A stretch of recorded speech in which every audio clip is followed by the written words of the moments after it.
হসপিটালে এরপরে রুকু করবেন, রুকু করার পর উঠে আপনি দোয়াই কুনুত আপনি পাঠ করবেন। রুকুর আগেও পাঠ করা যায়, যেটা আমরা এর আগে বলেছি।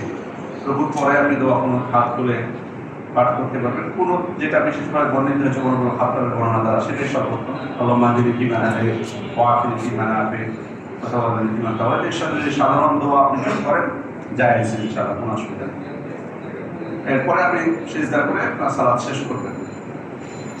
আমি যে মসজিদে নামাজ পড়ি সেই মসজিদে ইমাম রফল এদেন করে না, আমি তার পিছনে রফল এদেন করতে পারবো কি?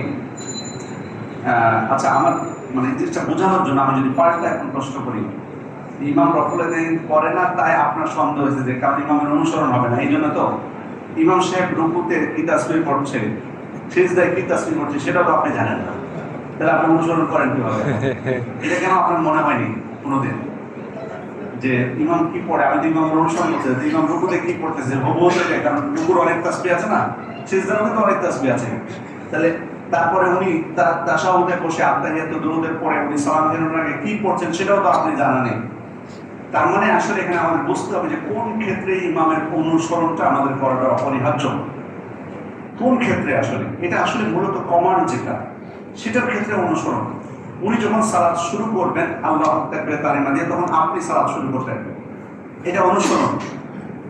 উনি যখন রুকুতে যাবেন তার তাকবীর পাঠ করে আপনি রুকুতে যাবেন, রুকু থেকে উনি উঠবে আপনি তার সাথে উঠবেন, আপনি সিজদায় যাবেন সিজদা থেকে উঠবেন, সালাম ফিরাবেন তখন সালাম ফিরাবেন, এটা হচ্ছে ইমামের অনুসরণ। ইন্নামা জুইলাল ইমামু লিইউতাম্মা বিহি, ইমামকে তার অনুসরণের জন্য রাখা হয়েছে। এই বিষয়টা আমরা খেয়াল করবো, কারণ যদি আমি এসব বিষয়ে দেখি তাহলে তো অনেক কিছুতে আপনার ইমামের অনুসরণ হবে না। আর ইমাম যে কালারের টুপি পরে আসছেন ওই কালারের টুপি হয়তো আপনার নেই, পোশাক আশাকে কি ইমামের অনুসরণ বোঝানো হয়েছে না, সেটা বোঝানো হয়নি নিশ্চয়। তার মানে সালাতের ক্ষেত্রে সব খুঁটিনাটি বিষয়ে যদি কোনো দোয়ার ক্ষেত্রে, যেমন আপনি জোহরের সালাতে, আমি যদি আপনাকে প্রশ্ন করি জোহরের সালাতে এসেছেন, ইমামও সূরা ফাতিহার সাথে অন্য সূরা মিলাচ্ছেন, আপনিও মিলাচ্ছেন, ইমাম কোনটা মিলাচ্ছেন সেটা তো আমরা জানতে পারছি না, তাহলে কি ইমামের অনুসরণ হলো না? না, হবে অবশ্যই। সুতরাং যে মূলত এখানে উনি যে কমান্ডটা করতেছেন, যে যখন যেখানে সালাতের এক জায়গা থেকে আরেক জায়গায় যাচ্ছেন, এগুলোর ক্ষেত্রে মূলত অনুসরণটা হচ্ছে মূলত ইমামের অনুসরণ। সেক্ষেত্রে রফল এদেনের কথা যেটা বলেছেন সেক্ষেত্রে কোনো অসুবিধা নেই। আপনি যে মসজিদে সালাত আদায় করছেন সেই মসজিদে ইমাম রফল এদেন করেন না, আপনি করছেন, কোনো অসুবিধা নেই। তেমনি আমাদের দেশে যারা রফল এদেন করেন না, ওনারা যখন মক্কা মদিনায় যায় তখন ওখানকার ইমাম কিন্তু রফল এদেন করে, তাহলে ওদের মাঝে সালাত হয় না? তাহলে মানে এখানে আপনাকে অনেকে যুক্তি দিবে যাতে আপনি রফল এদেন না করেন, যে তোমার ইমাম করছে না তুমি করতেছো, তার মানে তুমি ইমামের অনুসরণ করছো না, ওদের তোমার সালাত বাতিল। তাহলে আপনিও পাল্টা প্রশ্ন ছুড়ে দেবেন যে মক্কা মদিনায় যেয়ে তুমি রফল এদেন করবা কিনা? তুমি যদি সেখানে যে না করো তাহলে তো সমস্যা, কারণ ইমামের অনুসরণ হবে না। তাহলে জি, কিন্তু আমরা আপনার সালাত বাতিল করবো না, ওনাদের সালাত আমরা বাতিল করবো না, যেহেতু রফল এদেন সালাতের কোনো রুকুন বা ওয়াজিব নয়, সেক্ষেত্রে কেউ যদি পরিত্যাগ করে কোনো অসুবিধা নেই। রফল এদেনের সঠিক পদ্ধতিটা করবেন, আপনি হাত উত্তোলন করবেন সোজাভাবে, মাকা টাকা না, আমরা অনেক মাকা টাকা মানে খেয়াল থাকে না করি, এবং আপনার কাঁধ বরাবর অথবা কানের লতি বরাবর, কান বরাবর আপনার হাতটা উত্তোলন করবেন, কাঁধ বরাবর অথবা কান বরাবর, যে কোনো একটা। সেক্ষেত্রে এটা আসলে কোন পর্যন্ত গেল এটা কিন্তু সবাই আইডিয়া করাটা কঠিন, একটু অভ্যাস হয়ে গেলে এটা আলাদা বিষয়। প্রয়োজনে আপনার বাসায় ড্রেসিং টেবিল আছে না, সেখানে দাঁড়িয়ে একটু আইডিয়া নেবেন প্রয়োজনে, শুধু ড্রেসিং টেবিল চেহারা দেখার জন্য ইবাদতের ক্ষেত্রে ব্যবহার করলে অসুবিধা কোথায়, সেখানে একটু দেখে নেবেন যে কোন পর্যন্ত হাত গেলে আপনার কাঁধ পর্যন্ত হয় অথবা কান পর্যন্ত হয়, এটা থেকেও একটু বুঝতে পারবো। যদি যদি ভুল হয়ে যায়, আমাদেরও ভুল হয়ে যায় হয়তো, বা ভুল হয়ে গেলে অনিচ্ছাকৃত ভুল হয়ে ইনশাআল্লাহ অসুবিধা নেই, তবে অ্যাকুরেটটা চেষ্টা করবো। আরেকটা বিষয় মোহাম্মদ সতর্ক করেছেন যে কেউ কেউ বলে যে কানের হাদিস আছে বা কাজেরও হাদিস আছে, এর মাঝামাঝি করলে ভালো, এটা আসলে গ্রহণযোগ্য না। কাজেরও যেহেতু আদেশ আছে কানেরও আছে, এর মাঝামাঝি রাখবো, তাহলে দুইটা হাদিসের অনুসরণ হলো, জি না, এটা নিয়ম না। বরং হয় আপনি কাজেরটা করবেন অথবা কানেরটা করবেন, অথবা মাঝে মধ্যে কানেরটা মাঝে মধ্যে কাজেরটা, যেটা করবেন। আমরা নিজেদেরকে কি বলে পরিচয় দিব? মুসলিম না সালাফি না আহলে হাদিস? সালাফি কাকে বলে আর আহলে হাদিস কাকে বলে বলবেন? আপনার প্রশ্ন তো অনেক দীর্ঘ প্রশ্ন, সেক্ষেত্রে হয়তো এটার উপর খুতবা হতে পারে যে আসলে সালাফি কারা। সালাফি হচ্ছে যারা সালাফদেরকে অনুসরণ করেন, কোরআন হাদিস বোঝার ক্ষেত্রে সালাফদেরকে যারা অনুসরণ করেন তারা হচ্ছে সালাফি। মূলত আসলে মুসলিম, আমরা মুসলিম, আমাদের প্রথম পরিচয় মুসলিম, এবং যে পরিচয় দিতে আমরা বাধ্য মুসলিম। এটা হচ্ছে পরিচয়। এর সাথে অন্য কোনো পরিচয় কি চলবে না? চলবে। আপনি তো আরো অনেক পরিচয় আছে আপনার, তাহলে সালাফি পরিচয়ে তো অসুবিধা নেই। মূলত আসলে এই পরিভাষাগুলো সালাফি বা আহলুল হাদিস বা তায়েফা আল মনসুরা বা ফিরকা আন নাজিয়া অথবা সুন্নি অথবা আহলুস সুন্নাহ ওয়াল জামাআহ, যে পরিভাষাগুলো আমরা শুনতে পাই, এগুলো সবই মূলত যারা সঠিক সুন্নাতের উপরে, সঠিক ইসলামের উপরে আছেন তাদের ক্ষেত্রে ব্যবহার হয়েছে বিভিন্ন যুগে। সাহাবায়ে কেরাম সাধারণত তারা মুসলিম নামেই তাদেরকে পরিচয় দিতেন। যখন ফিতনা শুরু হলো, বিভিন্ন ফিরকার আবির্ভাব ঘটলো, বিভিন্ন বেদাতীদের আবিষ্কার হলো, তখন থেকে নিয়ে তারা মূলত নিজেদেরকে বেদাতীদের থেকে আলাদা করার জন্য বৈশিষ্ট্যগত কিছু নাম গ্রহণ করেছেন। তার মধ্যে এই নামগুলো কিছু আছে। সেই দৃষ্টিকোণ থেকে তাদের থেকে আলাদা থাকা যায়। কিন্তু আমি আমার মূল পরিচয় মুসলিমেরা থাকবে, এর সাথে যদি আমি অন্য পরিচয় দিই, এটা কোনো অসুবিধা নেই, কোনো অসুবিধা নেই। মূলত সালাফি, বিশেষ করে সালাফ দ্বারা বোঝানো হয় সাহাবায়ে কেরাম এবং তাদের পরবর্তী যারা আছেন তাবেঈ বা তাবেঈনদেরকে বোঝানো হয় মূলত। এরপরে যারা মুহাক্কিক উলামায়ে কেরাম এসেছেন বিভিন্ন যুগে, তারাও এর অন্তর্ভুক্ত হবেন। আমরা জানি যে কোরআন হাদিস তো আমাদের মূল উৎস দিনের, সেক্ষেত্রে আমরা সেটার উপর ভিত্তি করে আমাদের জীবন আমরা পরিচালনা করব। কিন্তু কোরআন হাদিস বুঝতে তো আমাদেরকে হবে। সেক্ষেত্রে বুঝতে হলে আমি আমার নিজের মতো করে কি বুঝবো? একটা আয়াত পড়লাম, অনুবাদ জানলাম, আমি নিজের মতো করে এটা বুঝবো, অনুসরণ করবো না। এটা করতে গেলে আমরা ভুল হয়ে যাবে। আমরা বরং দেখবো যে আমার সাহাবায়ে কেরাম কিভাবে বুঝেছিলেন, তারা কিভাবে বুঝেছেন, তারা কিভাবে আমল করেছেন। এই পথের উপর থাকাটাই মূলত হচ্ছে সালাফদের পথে থাকা, এবং এটাকে বলা হয় যারাই অনুসরণ করবে এটা এই পথ, তারাই মূলত সালাফি। তাতে উনি নিজেকে নামকরণ করুক বা নাই করুক। কারণ অনেকে আছে আমরা নামকরণ করি কিন্তু আসলে ওই পথে নাই। পাঁচ মসজিদ সারাদিন নামাজই পড়ে না কিন্তু নিজেকে সালাফি বলে, এরকম আছে কিনা? ও কি সালাফি আসলে? যে নামাজই পড়ে না, সালাত পড়ে না, ও কি সালাফি? সুতরাং এটার উপর ভিত্তি করে কোনো মারিয়া হবে না, বরং যারাই সালাফদের উপরে থাকবে, সালাফদের বুঝ অনুযায়ী চলবে, তারাই সালাফি। তাদের নিজেকে নামকরণ করুক বা না করুক। বিয়ের দিন মোহরের টাকা কার সাথে মেটাবো? মেয়ের সাথে না মেয়ের বাবার সাথে? মেয়ের বিয়ের দিন মোহরের টাকা কাকে দিব? মেয়েকে না মেয়ের বাবাকে? দিন মোহরের টাকা কখন দেওয়ার নিয়ম? আসলে মেয়ের ওয়ালি তো আপনার সাথে কথা বলবেন বিয়ের বিষয়ে, সেহেতু মেয়ের ওয়ালির সাথে কথা বলবেন। কিন্তু মূলত হকটা হচ্ছে এটা মেয়ের, হকটা হচ্ছে এটা মেয়েকে দিতে বলা হয়েছে। হ্যাঁ, মেয়েকে তো সরাসরি আপনি দিতে পারছেন না, আপনার তার পক্ষ থেকে কেউ আপনার কাছে গ্রহণ করবে, তার কাছে যাবে। যতক্ষণ না মেয়ের কাছে কিন্তু আসলে পৌঁছাতে হবে টাকাটা, মেয়ের কাছে পৌঁছাতে হবে টাকাটা। মেয়ের কাছে না পৌঁছে যদি মেয়ের পিতা খরচ করে ফেলে, এটা কিন্তু ঠিক হবে না। এটা ঠিক হবে না, তার কাছে কিন্তু পৌঁছাতে হবে। সেজন্য এটা আসলে মূলত মেয়ের হক। তবে এর সাথে মানে টাকাটা আসলে কত হবে, এটা মেয়ের যারা ওয়ালি আছে তাদের সাথে কথা বলবে। তার বাবা আপনার কাছ থেকে নিতে পারে, কিন্তু উনি মেয়ের কাছে পৌঁছে দিবেন। সেক্ষেত্রে মেয়ে যদি তার বাবাকে বলে যাচ্ছে বিয়ের দিন আপনি দিচ্ছেন, বিয়ের দিন আজকে আমি কোথায় রাখবো, ব্যস্ত আমি, আপনি রাখেন, সেটা ভিন্ন বিষয়। সালাত শেষ করে তিনবার ইস্তিগফার ও আল্লাহুম্মা আনতাস সালাম ওয়া মিনকাস সালাম সম্পর্ক তাসবিহ কেবল ফরজ সালাত শেষ করে পড়বো নাকি অন্য সালাত শেষ করবো? মূলত এগুলো বর্ণিত হয়েছে ফরজ সালাতের ক্ষেত্রে, কিন্তু যেহেতু সাধারণ তাসবির অন্তর্ভুক্ত এগুলো, সেহেতু আমাকে বলছে সুন্নাত পড়ে বুঝলে আল্লাহু আকবার বলে, আস্তাগফিরুল্লাহ বলে কোনো অসুবিধা নেই। কিন্তু সুন্নাত মূলত বিধানটা আসলে ফরজ সালাত আসে, বিধানটা ফরজ সালাত আসে। কোরআনুল কারীমের আয়াত অংশ 10 আমরা কিভাবে বুঝবো? অর্থাৎ সূরা আল আম্বিয়া, আমার মনে হয় বিষয়গুলো হলো আনতা খায়রুল ওয়ারিসিন এবং সূরা হুদের হুদ আলাইহিস সালাম ইয়া রাব্বি আলা সিরাতিল মুস্তাকিম। এগুলো আসলে মানে নির্দিষ্টভাবে কি চাচ্ছেন আমি যেহেতু এখানে বুঝতে পারছি না, সেহেতু সাধারণ তাফসীর থেকে এগুলো জেনে নিলে আপনার জন্য ভালো হবে। আমার কাছে চার ভরি স্বর্ণালঙ্কার আছে আর 50,000 টাকা আছে, আমার উপর যাকাত খরচ হবে? আসলে বিষয়টা হলো যে মানে স্বর্ণ এবং রৌপ্য বা স্বর্ণের সাথে নগদ টাকা, রৌপ্যের সাথে নগদ টাকা মিলিয়ে যাকাত যে বিধানটা, সেক্ষেত্রে ওই দৃষ্টিকোণ থেকে যদি আপনি স্বর্ণের হিসাব করেন তাহলে কিন্তু এখানে হচ্ছে না 50,000 টাকার সাথে 4 ভরি স্বর্ণের সাথে, স্বর্ণের দিক থেকে নিসব আপনার হচ্ছে না। এই জন্য আমি মনে করি যে আপনার উপর জাকাত ফরজ হয়নি।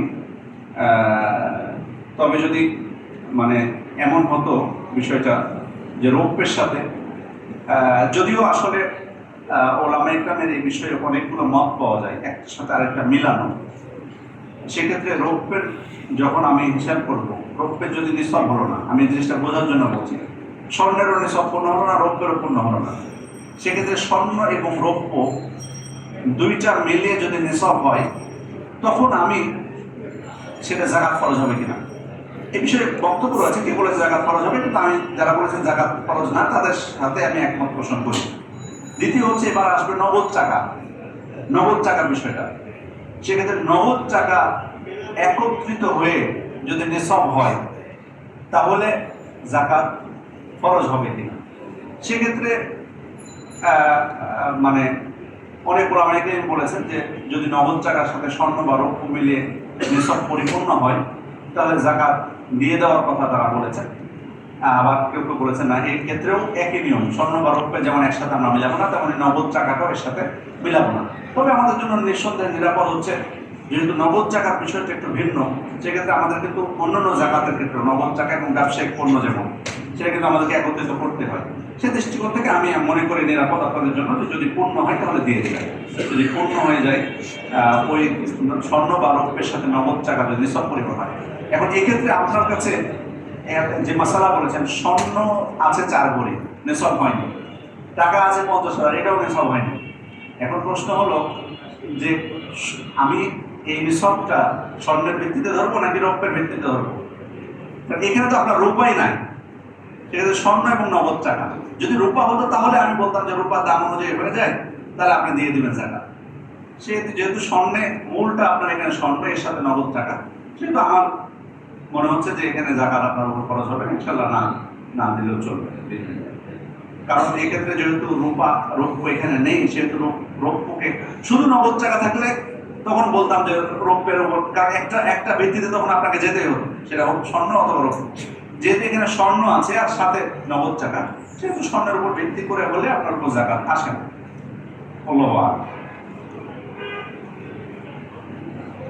আমার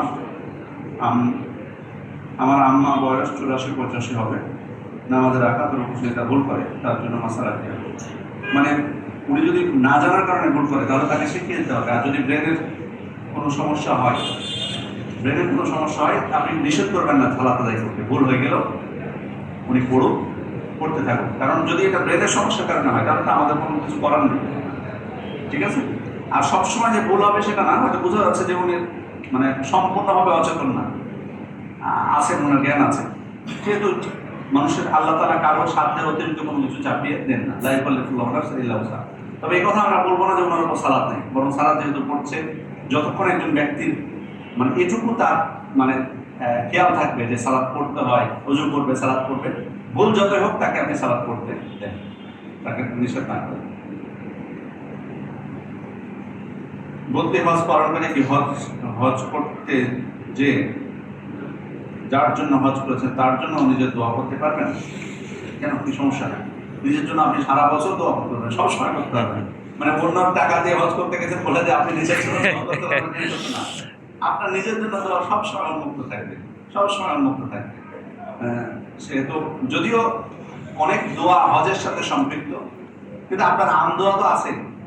যেহেতু এটা আপনি যে কোনো স্থানে, হজের যে কোনো স্পটে হোক, যে কোনো ক্ষেত্রে হোক, নিজের জন্য, যে যিনি হজ করতে পাঠিয়েছেন তার জন্য, সব আপনার আত্মীয় স্বজন, পরিবার, সবার জন্য আপনি দোয়া করতে পারবেন, কোনো অসুবিধা নেই। বলতে হজ পালনকারী কি নিজের হজের সওয়াব পাবেন? এটা আসলে বিষয়টা হলো যে মানে নির্দিষ্টভাবে এ ধরনের কোনো কিছু বর্ণিত হয়নি যে সমান সওয়াব, এটা আমার জানা নেই। কিন্তু আপনি যদি ইহসান করছেন আরেকজনের প্রতি, এটা কিন্তু ইহসান আরেকজনের প্রতি, যে আপনি তার উপকার করছেন, তার পক্ষ থেকে হজ করে দিচ্ছেন, সেহেতু অবশ্যই অন্যর প্রতি ইহসান করলে এটার একটা স্বভাব আল্লাহ আমাদেরকে দান করবেন। সেক্ষেত্রে শুধু হজ কেন, তার থেকেও বেশি স্বভাব আল্লাহ আমাদেরকে নিয়তের কারণে দিতে পারে, আমরা আশা করতে পারি। সালাত সূরা ফাতিহা পড়ার পূর্বে বিসমিল্লাহ পড়তে ভুলে গেলে সালাতে কোনো ক্ষতি হবে না? ইনশাআল্লাহ হবে। আমার পিতা সুদী ব্যাংকে কর্মরত এবং আমি একজন সাবালক, তবে আমার এখনো কর্মসংস্থান হয়নি। পিতার অধীনে থাকা, খাওয়া, পড়া হচ্ছে। এক্ষেত্রে আমার ইবাদত এবং দোয়াকে আল্লাহর নিকট গ্রহণ করতে হবে। বিষয়টা হলো যে প্রথম বিষয় হলো যে আপনার পিতা সুদী ব্যাংকে চাকরি করলো, আপনার কাছে আপনি যেটা খাচ্ছেন করছেন এটা হালাল পদ্ধতিতে আসছে আপনার কাছে, এটা হালাল পদ্ধতিতে আসছে, সে কারণে আপনার জন্য নেওয়া বৈধতা আছে। কিন্তু তাই বলে আমি জিনিসটা সবসময় বলি যে তাই বলে নিশ্চিন্তে আপনি আরামে টেনশন ছাড়াই ঘুমাবেন সেটা কিন্তু না। মানে এক্ষেত্রে আপনার দায়িত্ব আছে। এক হলো যে আপনার পিতাকে নসিহত অব্যাহত রাখা। আপনি আপনি বেঁচে গেলেন তাই বলে খুশি, কিন্তু আপনার পিতা তো বাঁচেনি, তার প্রতি তো মহব্বত থাকা লাগবে নাকি? তার প্রতি মহব্বত আছে কিন্তু তাকে জাহান্নামের আগুন থেকে রক্ষার প্রতি গুরুত্ব নেই, তাহলে কেমন মহব্বত এটা হলো? এই জন্য আপনার পিতাকে আপনার নসিহতটা আপনি অব্যাহত রাখবেন এবং দোয়া করতে থাকবেন যেন সঠিক পথে উনি ফিরে আসেন। আর নিজের কর্মসংস্থানের জন্য চেষ্টা করুন, নিজের কর্মসংস্থানের জন্য চেষ্টা করুন। কিভাবে বুঝবো কোনো কিছু কি শয়তানের ওয়াসওয়াসা নাকি আল্লাহ থেকে সত্যি? শয়তানের খারাপ কাজ যদি হয় তাহলে আপনি আল্লাহর কাছ থেকে একটা জিনিস ভালো মন্দ সবকিছু আল্লাহর পক্ষ থেকে, কিন্তু এটা তো আমরা সবাই জানি। কিন্তু খারাপ যেটা হবে সেটা তো আমরা জানি যে আমরা আমাদের বিশ্বাস হতে হবে যে এটা শয়তান অথবা নিজের পক্ষ থেকে। আল্লাহ আন্নাফসুল্লাহ মারা বিশ্ব, সেক্ষেত্রে এটাই সংকেত আপনার জন্য, এটাই সংকেত যে আপনি খারাপ কিছু ঘটেছে, শয়তান আপনার উপর প্রভাব বিস্তার করেছে, এটাই সংকেত আল্লাহর পক্ষ থেকে। ঠিক আছে, খারাপ কোনো কিছু হয়েছে সংকেত আল্লাহর পক্ষ থেকে যে খারাপ শয়তান আপনার উপর প্রভাব বিস্তার করেছে অথবা আপনার নাফসের ত্রুটি আছে, অতএব এখন সংশোধন হতে হবে, এটাই সংকেত। এটা আমাদেরকে তওবা করতে হবে।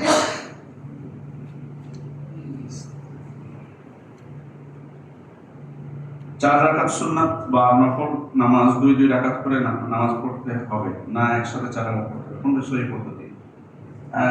সর্বোত্তম হলো 2 করে পড়া, সর্বোত্তম। যেহেতু আল্লাহ রাসূল কোনো বর্ণনা করেছেন সালাতুল লাইলি ওয়ান নাহারি মাসনা মাসনা, রাত্রে এবং দিনের সালাতগুলো 2 রাকাত করে। তবে 4 রাকাত করে পড়লেও কোনো অসুবিধা নেই। 4 রাকাত এক সালামের পড়ারও হাদিস আছে, সেক্ষেত্রে আপনি যদি পড়েন কোনো অসুবিধা নেই।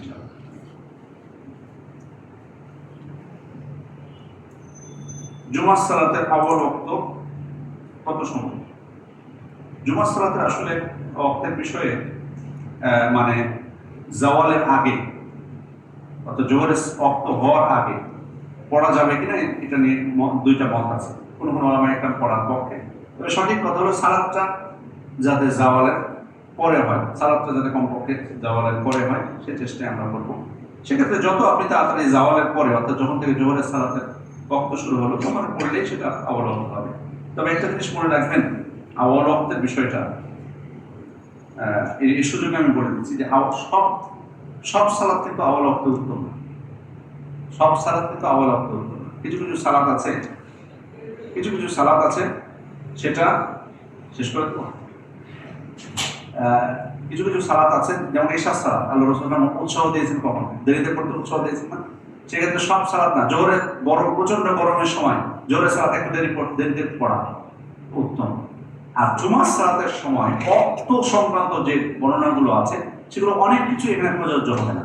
যেমন ওয়াক্ত নাহি নিষিদ্ধ সময় জুমার সালাতের ক্ষেত্রে কিন্তু এখানে প্রযোজ্য হবে না। সে কারণে এই সালাতের ক্ষেত্রে অন্যান্য সালাতের মতো সবকিছু যাতে আমরা ইজতিহাদ না করি এটা অনুরোধ থাকবে। কোন উদ্দেশ্য ছাড়া বিভিন্ন জায়গায় ঘুরতে যাওয়া সম্ভব, উদ্দেশ্য ছাড়া বিভিন্ন জায়গায় ঘুরতে কি করবো, উদ্দেশ্য যাতে ভালো উদ্দেশ্য হয়, মুমিন ব্যক্তির প্রত্যেক ক্ষেত্রে ভালো নিয়ত করবে। কোনো জায়গায় ঘুরতে যাচ্ছেন যাতে আল্লাহর নিদর্শন দেখা উদ্দেশ্য হয়, সেখান থেকে ঈমান যাতে বৃদ্ধি পায়, এই উদ্দেশ্যে আপনি যাবেন। খারাপ উদ্দেশ্য যদি হয় এটা তো সেজন্য খারাপটা আমি লাভ করবো। সালাত আদায়ে সবসময় সামনের দিকে উপরে তাকানোর শাস্তি কি? ইসলাম কি বলে? সালাত আদায়ে সবসময় সামনের দিকে উপরে তাকানো না, আপনি যদি উপরে তাকান তো সালাত বাতিল হয়ে যাবে। তবে যদি সিজদার দিকে মুখমণ্ডল রেখে চোখের দিকে যায় এটা মাকরুহ, সালাত বাতিল হবে না। সতর্ক থাকতে হবে সবসময় যাতে আপনার চোখের দিক না যায়। এমন আমল বা ইবাদত সম্পর্কে জানতে চাই যা কোরআন বা হাদিসে স্পষ্ট নির্দেশনা বা সাহাবাদের আমল দ্বারা প্রমাণিত দেখে আমরা সেই ইবাদত করি। অনেক আমল আছে, অনেক আমল, কয়টা বলবো এখানে, ধীরে ধীরে জানতে পারবেন ইনশাআল্লাহ।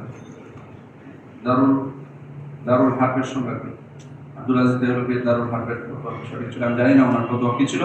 দারুল হারব হচ্ছে কুফরি রাষ্ট্র। আবার কেউ এখানে নির্দিষ্ট করেছেন যে সেখানে যদি কোনো প্রকার যুদ্ধ বিরাজ না করে, কিছু সময় আসলে আমি আপনাদেরকে বলি যে কিছু জায়গা আছে আপনাকে যে নির্ধারণ করতে হবে যেটা দারুল ইসলাম না দারুল হক, অনেক সময় এটা আপনি পারবেন না অনেকে, ঠিক আছে? ওই জন্য দুইটার যে কোনো একটা যে প্রযোজ্য হবে সবসময় এটা কিন্তু না। অনেক ক্ষেত্রে হয়তো প্রযোজ্য নাও হতে পারে, অনেক ক্ষেত্রে আপনি বলতে পারবেন না যে এটা দারুল ইসলাম বা দারুল হক নির্দিষ্ট করে। সেক্ষেত্রে এই জন্য এটাকে নিয়ে টেনশন করার কোনো দরকার নেই, বরং আমরা যে যে স্থানে আছি সেখানে আমরা ইসলামের বিধানগুলো সর্বোচ্চ পালন করার চেষ্টা করবো। আর যদি কোনো ভিন্ন ধরনের পরিস্থিতি সৃষ্টি হয় সেখানে তো তখন বড় বড় বিদ্যান যারা আছে তারা তখন দিক নির্দেশনা দেবে, সেই অনুযায়ী আমরা চলবো। আল্লাহ আমাদের তৌফিক দান করুন। আমিন। সুবহানাকাল্লাহুম্মা ওয়া বিহামদিকা আশহাদু আল্লা ইলাহা ইল্লা আনতা